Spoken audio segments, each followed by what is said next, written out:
que beaucoup en cherchent, mais nous les prenons gratuitement. Nous allons encore courber notre effort pour glorifier ces dieux. Éternel Dieu, nous laissons ces moments-ci entre ta main, toi qui es le Dieu véritable et le Dieu d'amour. Merci parce que, Père éternel, tu nous as conduits. Ce n'est que ta volonté, car quand nous sommes ici, Père éternel, ce n'est ni notre force, ni notre volonté. C'est le Saint-Esprit qui était en nous, Père éternel, et qui nous a mis en chemin pour venir écouter ta parole. C'est pour cela, par ce Saint-Esprit, nous sommes en train de le voir. Toi qui avais dit, j'irai, je ne vous laisserai pas des orphelins, mais je vous envoyerai l'Esprit consolateur qui vous guidera. C'est cet Saint-Esprit que nous sommes en train d'invoquer dans cette place pour qu'il nous couvre et pour qu'il nous conduise. Le cœur qui sont de pierre, Père éternel, que cette pierre s'enlève et que les chairs prennent place. Toi, tu es le Dieu Tout-Puissant. Nous brisons tout esprit démoniaque, principauté, autorité, esprit méchant dans les lieux célestes. Nous les chassons, nous les jetons dans le lieu aride au nom puissant de Jésus-Christ. Laisse que ta parole, Père éternel, nous guérisse, ta parole nous console, ta parole nous donne la vie au nom puissant de Jésus-Christ. Amen.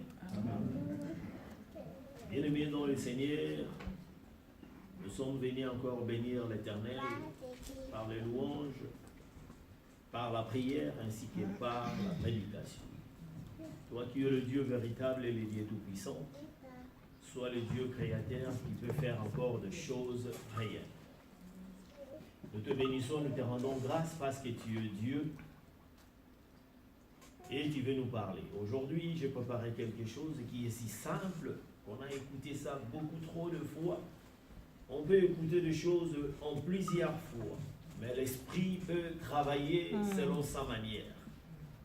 On peut l'écouter, ça ne t'a pas touché, mais demain, ça peut te toucher et ça peut faire quelque chose dans ta vie, dans ma vie, dans votre vie. Aujourd'hui, je vais parler les deux conditions deux conditions pour que la manifestation de la parole de Dieu soit manifestée dans un individu, dans l'église du Seigneur. Je répète, les deux conditions qui peuvent faire la manifestation dans un individu, dans l'église de l'Éternel. Nous allons lire 1 Corinthiens 5, versets 6 à 8. 1 Corinthiens 5, versets 6 à 8. J'ai lu au nom du Seigneur, Jésus-Christ. C'est bien à tort que vous vous glorifiez. Ne savez-vous pas qu'un peu de levain fait lever toute la pâte? Faites disparaître le vieux levain, afin que vous soyez une pâte nouvelle.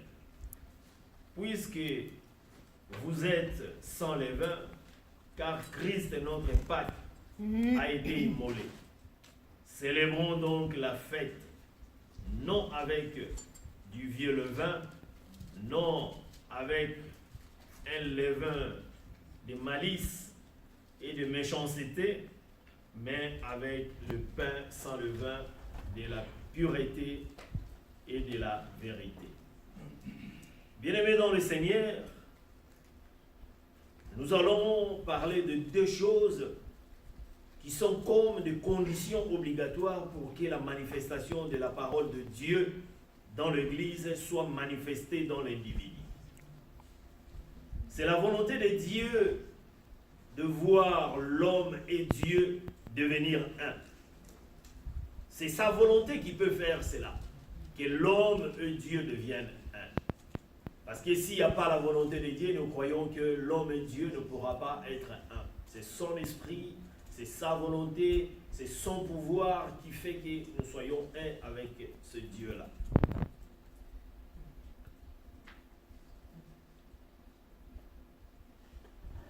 Parce que nous voyons dans la manifestation de la parole de Dieu, il faut qu'il y ait la volonté de Dieu et non la volonté spectaculaire.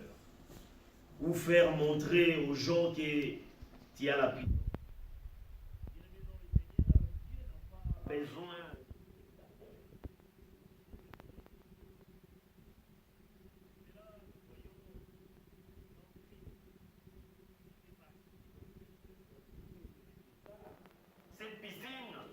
l'ange descendait dans cette piscine,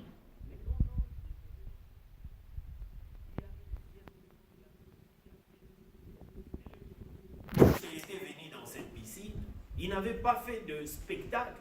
Il a dit seulement, prends ton lit et suis-moi et Dieu bénit tes péchés sont pardonnés. Dieu agit selon sa façon et selon sa manière. Il n'a pas besoin de spectacle pour qu'on sache que Dieu est en train de bénir son Église et que sa volonté est en tout. Amen. Amen. Parce que cette seule personne, c'était la volonté de Dieu. C'était le programme de Dieu. Bien-aimé dans le Seigneur, Jésus dit qu'il ne fait rien sans que ça vienne au Père. C'est pour cela cette harmonie qui existe entre Jésus et le Père doit aussi exister dans l'Église corps de Christ. Nous devons avoir l'harmonie avec notre époux qui est Christ, à tel point que nous pouvons rien faire sans l'aide de Christ. Bien-aimés dans le Seigneur, nous devons à chaque fois être connectés avec Dieu. Il faut que la parole de Dieu soit d'abord en nous. C'est ça la connexion de l'Éternel. C'est ça, quand la parole de Dieu est en nous, c'est alors que nous disons que nous sommes des saints. Les saints, nous les devenons par la parole de l'Éternel. La parole de l'Éternel, elle est vie. La parole de l'Éternel, elle est puissante. C'est ça qui fait la vie en nous. Quand nous portons cette parole, nous pouvons dire que nous sommes des saints. Amen. Amen. Bien-aimés dans le Seigneur, épouses, nous sommes des épouses. Nous devons avoir une union intime avec Jésus. Nous vivons dans l'âge de mariage. Une union et une intimité avec Jésus. Bien-aimés dans le Seigneur, Paul nous disait chaque fois que je vous ai fiancé. Mais dans cette époque, nous sommes dans l'âge de mariage parce que Christ viendra dans les airs pour épouser son Église et partir avec son Église. C'est pour cela que nous sommes dans l'âge de mariage. Bien-aimés dans le Seigneur, nous ne devons pas seulement être un membre d'une Église, mais nous devons être membres du corps du Christ. Nous devons nous marier avec la personne de Jésus-Christ. Bien-aimés dans le Seigneur, la Bible nous dit que notre sœur Ruth de l'Ancien Testament, il venait chaque fois dans le champ pour chercher quelque chose à manger et il était en contact avec le moissonneur quand il venait dans le champ. Notre sœur Ruth, il venait chaque fois dans l'église. Notre sœur Ruth, il venait chaque fois dans le champ pour rencontrer les moissonneurs. Mais il fit un moment, il a dit que non, moi je vais passer la nuit dans l'église, dans le champ, pour rencontrer Boaz, qui était le propriétaire de cet champ. C'est de la même manière, nous ne venons pas voir l'homme de Dieu, nous ne venons pas voir le prédicateur, nous ne venons pas voir les anciens, mais nous venons pour chercher voir le propriétaire de cette église qui est notre Seigneur Jésus-Christ de Nazareth. Amen. Nous devons venir à l'église pour que l'époux nous voit en personne de notre Sauveur Jésus-Christ. Donc, le premier point, c'était la volonté de Dieu. Pour que ça soit la volonté de Dieu, il faut que la parole de Dieu soit dans nous. C'est ça qui était le premier point. La deuxième chose, bien-aimés dans le Seigneur, nous devons avoir, quand nous voulons demander quelque chose, nous devons savoir l'objectif et les motifs qui poursuivent notre demande. Pourquoi nous demandons ça? C'est dans quel but? Ça, nous devons l'avoir. Nous ne pouvons pas demander seulement comme ça. Parce que quand nous venons dans l'église du Seigneur, premièrement, nous venons que quand l'enlèvement viendra, pour que toi et moi, nous soyons aussi enlevés. Mais à part cela, nous demandons aussi des choses qui sont positives en nous, mais que ça ne doit pas seulement être positif pour nous les chrétiens, mais que Jésus-Christ doive appartenir à notre demande. Amen. Amen. il faut savoir dans quel but. Est-ce que tes motifs sont justes? Est-ce que tes sentiments sont justes? Est-ce qu'il n'y a pas d'égoïsme en nous? Il n'y a pas d'orgueil dans cette demande que nous sommes en train de faire? Il n'y a pas de péchés en nous? Est-ce qu'il n'y a pas de péchés inconfessés en nous? Parce que le péché inconfessé, bien aimé dans l'Éternel, ça bloque toute notre demande. Si nous avons des péchés inconfessés, nous ne pouvons pas avancer. Parce que nous avons des péchés inconfessés. Comment est-ce que l'oreille de Dieu peut être audible par rapport à notre demande? C'est pour cela les péchés inconfessés, nous devons entrer dans notre subconscience pour voir comment est-ce que nous avons conduit notre vie pour que nous venons devant l'Éternel. Amen. Bien-aimés dans le Seigneur, si nous avons des péchés inconfessés dans notre cœur, nous avons la condamnation à nous. Car Dieu n'entendra pas nos prières. C'est ça qui nous empêche d'aller en avant. C'est ça qui empêche les croyants d'aller en avant. Le péché inconfessé, nous avons le péché inconfessé, peu importe de manière, nous prions. Combien d'huile l'homme de Dieu peut mettre dans ta tête? Même si nous crions à haute voix, peu importe ce que nous ferons, le démon restera en nous. Parce qu'il a une base. Il peut dire que non, moi je ne peux pas quitter ce corps parce qu'il y a ma part dans ce corps. Il y a des péchés qui sont inconfessés. Un petit exemple de péché confessé. Tu fais quelque chose de mal à ton prochain. Toi, tu veux seulement venir auprès de l'Éternel pour prier. La Bible nous dit, vas-y d'abord auprès de celui qui t'y a fait du mal. Tu lui demandes pardon. Toi, tu fais ta part. Le reste, tu ne dois même pas te déranger.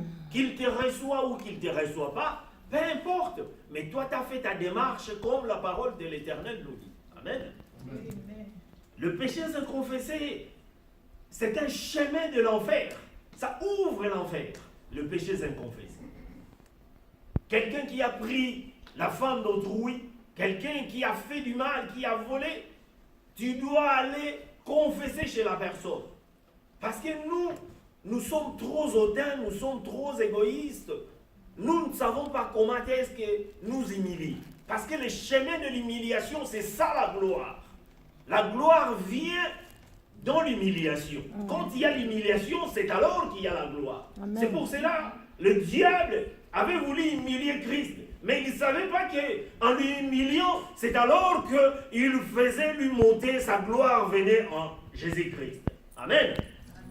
C'est la gloire. On peut prendre la gloire à partir de l'humiliation. Sans l'humiliation, il n'y a pas la gloire en nous. Amen.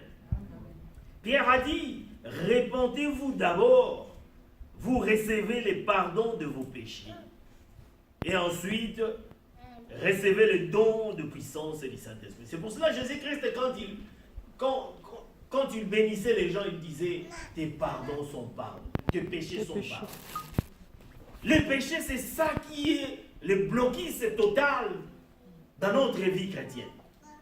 Les enfants d'Israël, quand ils ont quitté l'Égypte, aujourd'hui, en quittant l'Égypte pour aller en Israël, en voiture, vous pouvez aller en une journée. En marche, tu peux aller dans 3 jours, 4 jours ou une semaine. Mais ils ont fait 40 ans dans le désert. C'était à cause du péché. C'est le péché qui les a bloqués.